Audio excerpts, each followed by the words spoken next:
In this video, I'm going to be breaking down a good amount of my comping example that I introduced in episode 73, which of course goes with the great Charlie Parker tune, Confirmation.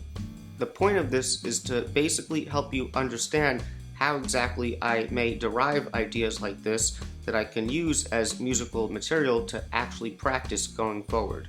This is sort of a separate topic from the main focus of the current videos right now, the way I see it, and I've talked about this stuff in earlier videos already, but obviously this will be a good opportunity to revisit this type of thing, and it will certainly help us understand what exactly we're playing here in this example before we actually go and practice it, as opposed to just seeing all this stuff as a bunch of random notes with no, frame of reference or context. So let's get into it.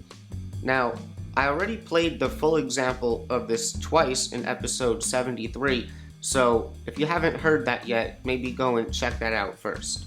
And also, there's a PDF that's available for this if anyone wants to check it out. It's available on my website as well as my Patreon, links in the description, and it includes notation, tablature, and all the labels for all the chord voicings that I'm playing, so it could really be helpful.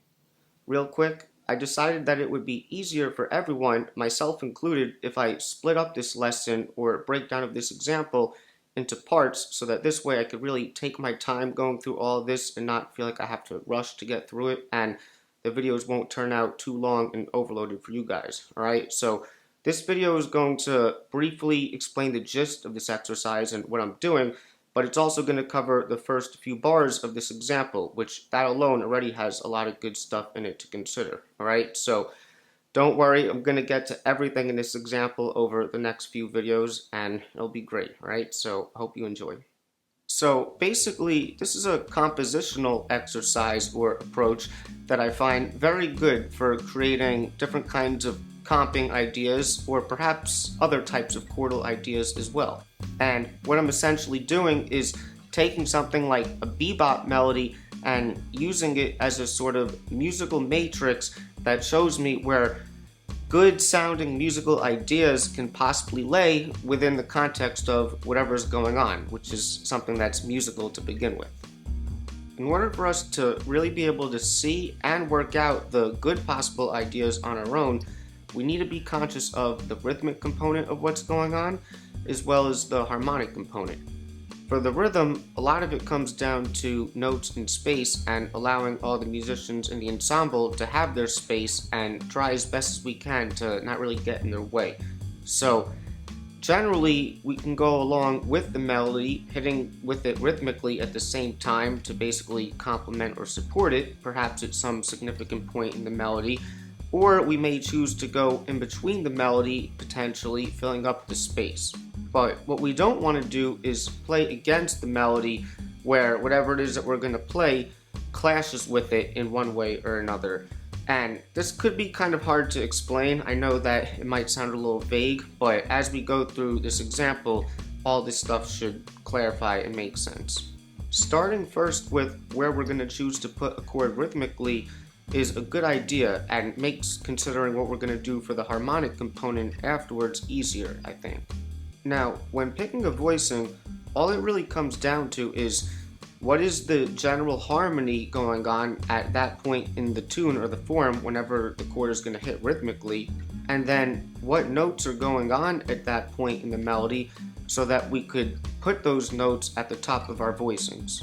If the chord is rhythmically hitting at the same time as the melody, then our note choice is more obvious, but if we're doing something where we're more so filling up space, then we may want to consider what came right before it in the melody, what's going to come right after, and just the overall specifics or context of the melody at that point, so that we can basically try to figure out what options might sound best to us. So, all I'm going to use as my reference for the melody is the actual classic recording of this tune itself and what Charlie Parker is literally playing. You could look at a lead sheet on your own if you want. I just want to keep it simple today and show how I can mainly go off of what I'm hearing to allow me to figure out the good possible musical ideas that might work well with this melody here, Confirmation. So let's take a listen to the opening phrase of this melody right now. so here's the first whole phrase as a complete unit, basically this. Right?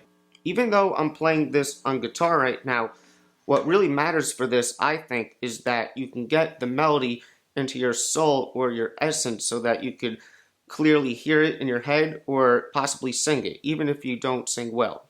We could hear that this phrase logically breaks down into two smaller fragments with a little bit of space between them. So, my bad singing. Right? So, the first fragment is very short and begins with a pickup on the end of 4, but my ears are telling me that it's really the note that comes next on the downbeat of 1 that is really being accentuated. So with this phrase we have, right, so this note, okay?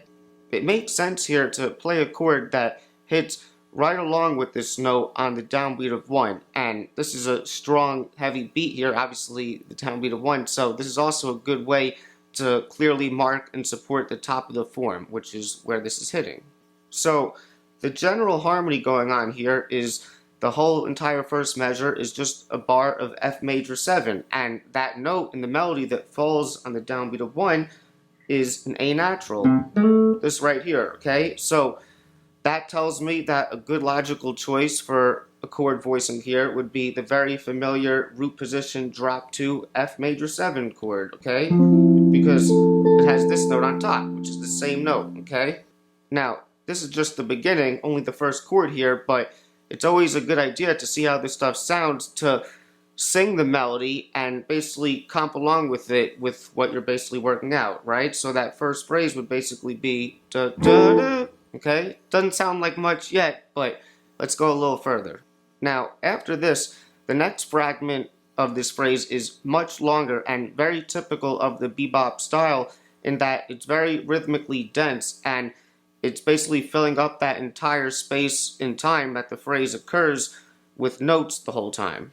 So, because that brief amount of space between these two little fragments is very short and is pretty close to the first chord I just played, I don't really think I need to fill it up with anything, and the rest of this phrase takes up a large amount of time. So that basically tells me, I'm probably going to want to hit some chords that are going along with some of the melody notes again of this next, fragment of this phrase, all right? So to me, as this phrase continues, I'll come from the beginning. Oh, well, yes. So now, right? To me, the first note that really stands out would be this one, when it goes,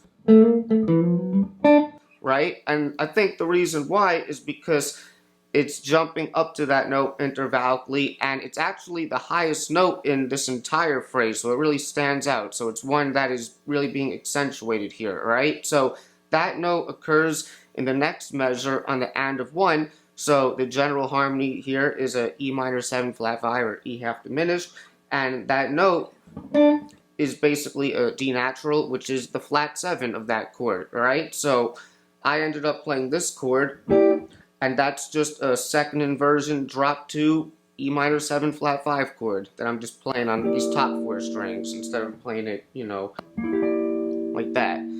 These drop 2 voicings are more common on the middle 4 strings, but you can play them in all string sets like I discussed in the last video, alright? Now, after that, I want to play a couple more chords that also are hitting at different points in this melody. So after that, it goes, and I have a chord that hits along with this note, and I guess that's another strong note because it's coming after that 16th note triplet with the 8th. Anytime you have a little flourish like that, the note that kind of comes out of that usually is going to be articulated, alright? So that note is this note. Now we're on the A7 chord, second half of the measure. This is falling on the downbeat of 3, 1 and 2 and 3. Alright? So that note in relationship to A7 is the root note A, and I ended up playing this voicing. Okay? And this is just an A7 sharp 5 chord. It's kind of like an upper structure.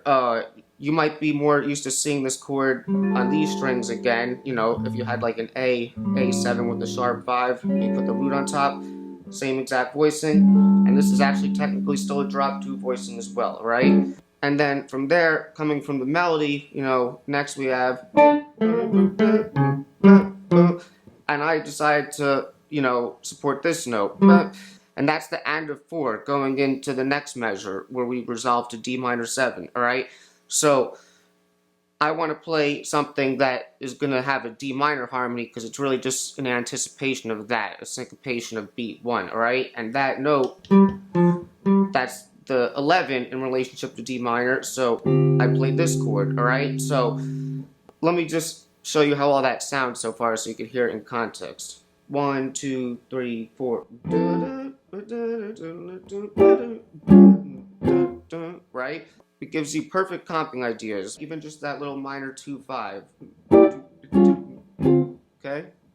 So, moving along, let's go ahead now and take a listen to the next phrase of this melody. And I'm going to start this at the end of the last phrase we just looked at, just so that we could hear the space that lays between these two phrases. Alright? So, here it is.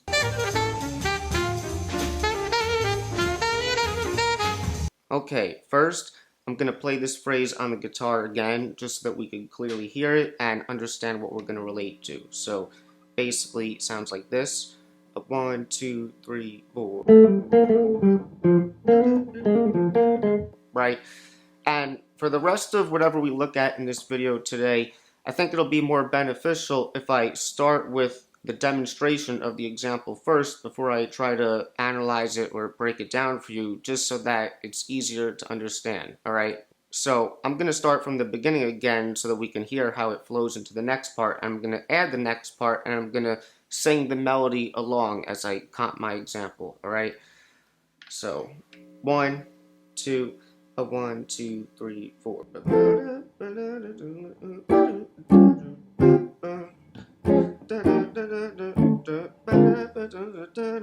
Right? So, the first new chord that I just played is essentially filling up the space between these two phrases. This is the first chord that I put in this example that isn't rhythmically hitting at the same time as any of the notes in the melody. So let's make sure we could really understand why this choice may feel natural, logical, and musical. If we go back to the idea of the melody setting up a kind of matrix and look at what's going on rhythmically before the space occurs and then after it, or essentially the end of the first phrase and the beginning of the second phrase, this is what we basically get. I'll put a metronome on and I'll just clap rhythmically basically what's going on. Alright, so I'll put the click on 2 and 4. So if we got 1, 2, 1, 2, 3, 4, 3, 4, right? So it's like the and of 4 of the previous bar, then the and of 1, then we got space, and then the second phrase starts on the and of 4 in that bar, going into the downbeat of 1. So the place where I chose to put this chord is basically on the and of 3, on another upbeat, okay? And it just seems to fit right into this sort of matrix where it almost can be as if it's part of the melody itself or just part of the arrangement, right? If I put the metronome on again,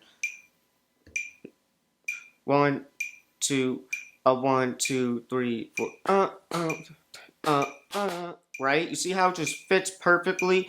And we could have also done, any other place and time in between those two hits, but that place just seems to work so naturally. We could have put it on the and of 2, for instance, but I don't think it would have felt as good if I did something like 1, 2, 1, 2, 3, 4,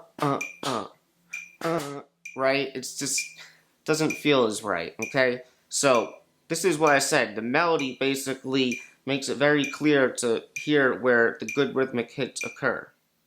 Alright, so even though I only discussed the rhythmic placement of this next chord so far, I think I'm going to put a cork in the discussion for now because there's a lot of stuff that I have to say on the voicing for this next chord, and I think it'll make the video start to get too long here, alright? But don't worry, because in the next episode, hope you're ready for the next episode. Hey, I'm gonna get right into it, and we're just gonna pick up right where I left off. And the other good news is I already have a good amount of this next part already recorded because I thought it was originally going to be part of this video as well. But, you know, like I said, it started to get too long, and I've been really busy myself lately. I'm trying to get these videos out as consistently as I can for you, but, you know, just been really busy, alright? So, we'll just pick up in the next episode. So, that's it. If you enjoyed this video, I would really appreciate it if you gave it a like and consider becoming a subscriber, as well as a contributor to Patreon, where you'll get all the PDFs on this channel for only $5 a month. And if you think anyone else would enjoy the content, please share it with them as well. And I will see you guys in episode 76. Swinging and playing the blues. That's what we about. I try to help you